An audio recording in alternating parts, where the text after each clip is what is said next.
আচ্ছা, আমরা কি আমাদের স্কুল লাইফটা ফেরত পেতে পারি না? আমরা কি আরেকটা পরাণ যায় জ্বলিয়ারে পেতে পারি না? আমরা কি আরেকটা চ্যালেঞ্জ পেতে পারি না?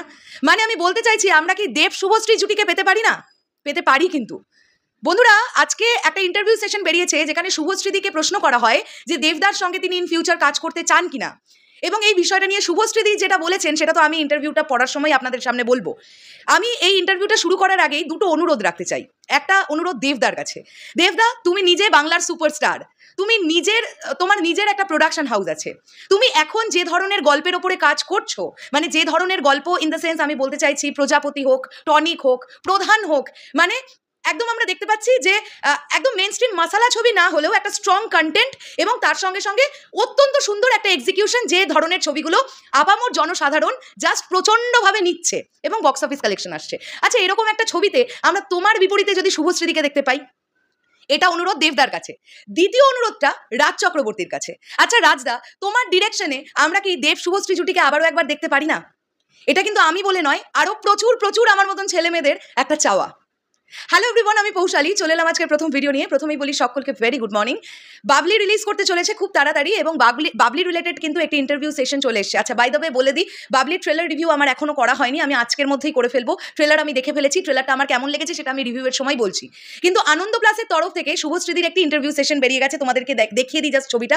এটা হচ্ছে সেই ছবিটা। এখানে হেডলাইন করা হয়েছে, প্রেমের ছবি রাজের চেয়ে ভালো কেউ বানাতে পারে না। তো একটা একটা করে আসি যে কি কি প্রশ্ন তাকে করা হয় শুভশ্রীদিকে, এবং তিনি কি কি উত্তর দেন। ছবি মুক্তির আগে আনন্দ প্লাসের সামনে শুভশ্রী গঙ্গোপাধ্যায়। প্রথম প্রশ্ন, বাবলি উপন্যাসের স্রষ্টা বুদ্ধদেব গুহ নাকি বাবলি চরিত্রের জন্য আপনাকে মনোনীত করেছিলেন? উত্তরে বলেন শুভশ্রীদি, রাজ চক্রবর্তী বাবলির রাইটস নেওয়ার সময়ই লেখক বুদ্ধদেব গুহ বলেছিলেন, শুভশ্রী আমার বাবলি, ও হলে খুব ভালো হয়, যদি একটু ওজন বাড়াতে পারে। একজন শিল্পীর কাছে এর চেয়ে সেরা প্রাপ্তি আর কিছু নেই। ওই ঘটনাটার কথা মনে পড়লে গায়ে কাঁটা দেয় আজও। তবে দুঃখের বিষয়, কাজ শুরুর আগেই উনি চলে গেলেন বলে ছবিটা আর দেখাতে পারলাম না। এবার দর্শক বলবেন শুভশ্রী কতটা বাবলি হয়ে উঠতে পেরেছে। পরবর্তী প্রশ্ন করা হয়, আপনার দ্বিতীয়বার মা হবার সঙ্গে এই ছবির যোগ রয়েছে? শুভশ্রীদি বলেন, আসলে বাবলির সত্ত্ব পাওয়ার পরই প্রথমবার সন্তান সম্ভব হই। ঠিক হয়েছিল আমার সন্তানের ডেলিভারির পরেই ছবির কাজ শুরু হবে, কারণ ছবির নায়িকা বাবলির চেহারা বেশ ভারী। সন্তান হবার পর আমার ওজনটা বেশ বেড়ে যায়, তাতে সুবিধাই হতো। কিন্তু সেই বছরই কোভিডের জন্য রাজের প্রযোজনায় ধর্মযুদ্ধ হাবজি গাবজির কাজ পিছিয়ে গেল, ফলে বাবলির শুটিং করা গেল না। দ্বিতীয়বার মা হবার সময়ই নিজেকে তৈরি করতে শুরু করলাম, কোনোভাবেই সুযোগটা মিস করতে চাইনি। ছবিতে আমার চরিত্রের জন্য ওজন বাড়ানোটা খুবই জরুরি ছিল। এদিকে ইয়ালিনী, মানে রাজ চক্রবর্তী এবং শুভশ্রী গাঙ্গুলির মেয়ে, ইয়ালিনীর জন্মের পর হঠাৎ করে এই ওজন কমতে শুরু করলো। রাজ বলল, ওজন কমলে এই চরিত্র করতে পারবে না। তখন আমার প্রচুর খাওয়া দাওয়া শুরু করে 10 কেজি ওজন বাড়িয়ে বাবলির শুটিং শুরু করলাম। পরবর্তী প্রশ্ন রাখা হয়, অনেক বছর পরে প্রেমের ছবি করলেন রাজ চক্রবর্তী। উত্তরে শুভশ্রী গাঙ্গুলি বলেন, প্রেমের ছবি রাজের চেয়ে ভালো কেউ বানাতে পারে না। ছবিতে মাখো মাখো প্রেমটা সুন্দর করে দেখাতে পারে রাজ। পরিণীতার পর আবার একটা প্রেমের ছবি বাবলি, আর এটা রাজের স্বপ্নের প্রজেক্ট, তাই আগের ছবিগুলোর তুলনায় অনেক প্যাশন দিয়ে ছবিটা তৈরি করেছে। গল্পটা 1984 হলেও ছবিতে সময়টা একটু পরের দিকেই দেখানো হয়েছে। ট্রেলার বেরোনোর পর দর্শকের থেকেও প্রশংসা পাচ্ছি। তার পরবর্তী প্রশ্ন রাখা হয়, মাত্র 3 মাসের মেয়েকে নিয়ে শুটিং করা কতটা কঠিন ছিল? ছবিতে প্রথম 7 দিনের শুটিং হয়েছিল উত্তরবঙ্গে, তখন সঙ্গে 2 ছেলে মেয়েই ছিল।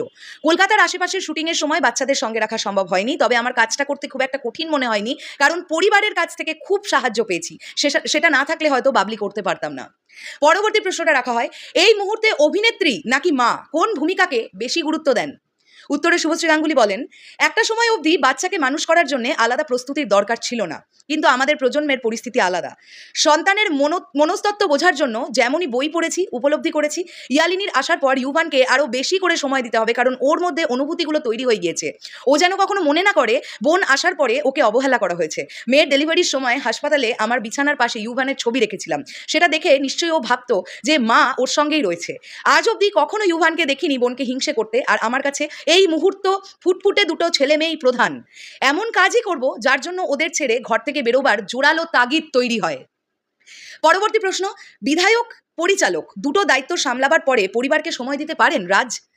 উত্তরে শুভশ্রী গাঙ্গুলি বলেন, শুধু স্বামী বা বাবা হিসেবে দায়িত্বশীল নয়, মা বোন সকলের প্রতি যত্নশীল রাজ।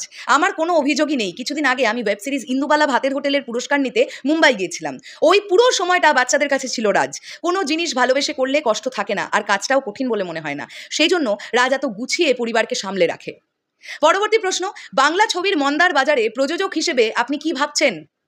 যে কোনো পেশায় ভালো মন্দ থাকে, এখানে এখন খারাপ সময় চলছে ভাবলে আগামী দিনে ভালো ছবি দেখার অপেক্ষায় আছি। বুঝতে হবে তবে মেন স্ট্রিম ছবি হওয়া খুব দরকার, এমন ছবি যা সকলে দেখতে পারে। কিন্তু এখন শহরের ছবি বেশি হচ্ছে। চ্যালেঞ্জ বা পরাণ যায় জলিয়ারের মতো ছবি হতে হবে, তবেই দর্শক হলে যাবেন, সিটি পড়বে। কিন্তু ছবির গল্প ও মেকিংয়ে পরিবর্তন আনতে হবে। পরবর্তী প্রশ্ন, বাণিজ্যিক ছবির কথা যখন বলছেন দেবের সঙ্গে কাজ করবেন? সবসময় কমার্শিয়াল ছবিতে কাজ করতে চাই, তবে ছবিতে আমার চরিত্রটা কেমন সেটা বেশি গুরুত্বপূর্ণ, আমার বিপরীতে কে আছে সেটা নয়। চরিত্রটা আমার কেরিয়ারে বাড়তি সুবিধা দিলে যে কারোর সঙ্গে কাজ করতে রাজি আছি। এই সেম উত্তরটা কিন্তু যখন ইন্দুবালা ভাতের হোটেলের সময় আমরা শুভশ্রীদির একটি ইন্টারভিউ নিয়েছিলাম শরৎ মিউজিক ভেঞ্চার্স টিমের তরফ থেকে, তখনও সেম প্রশ্নটা শুভশ্রীদি বলেছিলেন যে ওনার ক্যারেক্টারটা যদি ইম্পর্টেন্ট ক্যারেক্টার হয়, আলাদা রকমের কিছু প্রোভাইড করতে পারে ক্যারেক্টারটা, তবে উনি ডেফিনেটলি কমার্শিয়াল ছবি আজকের দিনেও করতে চান, উনি আরবান ছবিও করতে চান। চরিত্রটা কতটা ইম্পর্টেন্ট সেটাই উনি এখন দেখছেন। আমার মনে হয় এই সেম জিনিসটা, এই একই পন্থা অবলম্বন করেছেন কোয়েল মল্লিক। তাদের দুজনের বোধহয় চিন্তা ধারণাটা একই রকম। লাস্ট প্রশ্ন করা হয় শুভশ্রীদিকে, বাবলিতে তো আপনি একজন সহ প্রযোজক, একার প্রযোজনায় কবে ছবি বানাবেন? 2025-এই আমার প্রযোজনায় ছবি করার ইচ্ছে রয়েছে। নতুন পরিচালক, লেখক, চিত্রনাট্যকারকে সুযোগ দিতে চাই। অনেক গল্পও শুনেছি, কারো কাছে ভালো আইডিয়া থাকলে আমার সঙ্গে যোগাযোগ করতে পারেন। কাজে এটা কিন্তু অনেক বড় একটা অপরচুনিটি। ওপেনলি শুভশ্রীদি বলেছেন যে সকল নতুন ছেলেমেয়েরা তোমরা কাজ করতে চাইছো বা আপনারা কাজ করতে চাইছেন, আপনাদের কাছে যদি ভালো গল্প থাকে আপনারা অবশ্যই শুভশ্রীদির সঙ্গে যোগাযোগ করবার চেষ্টা করুন। বলা তো যায় না কখন কার কপালে কি লেগে যায়, সকলেই তো আমরা চেষ্টা করে যাচ্ছি, তাই না? সো শেষ করলাম ভিডিওটা। ডেফিনেটলি চলে যাওয়ার আগে আরও একবার বলতে চাই, দেব শুভশ্রী জুটিকে আমরা ফেরত চাই, মানে চাই, প্রচণ্ডভাবে চাই। এই জুটি প্রচণ্ড ফেমাস একটা জুটি, এই জুটি আবারও বড় পর্দায় এলে কিন্তু জাস্ট ধামাকা হবে। শেষ করলাম ভিডিওটা, দেখা হচ্ছে আবার খুব শীঘ্রই নতুন কোনো ভিডিও নিয়ে। বাবলি নিয়ে আপনারা কতটা এক্সাইটেড সেটা অবশ্যই কমেন্ট বক্সে জানাতে পারেন। টাটা।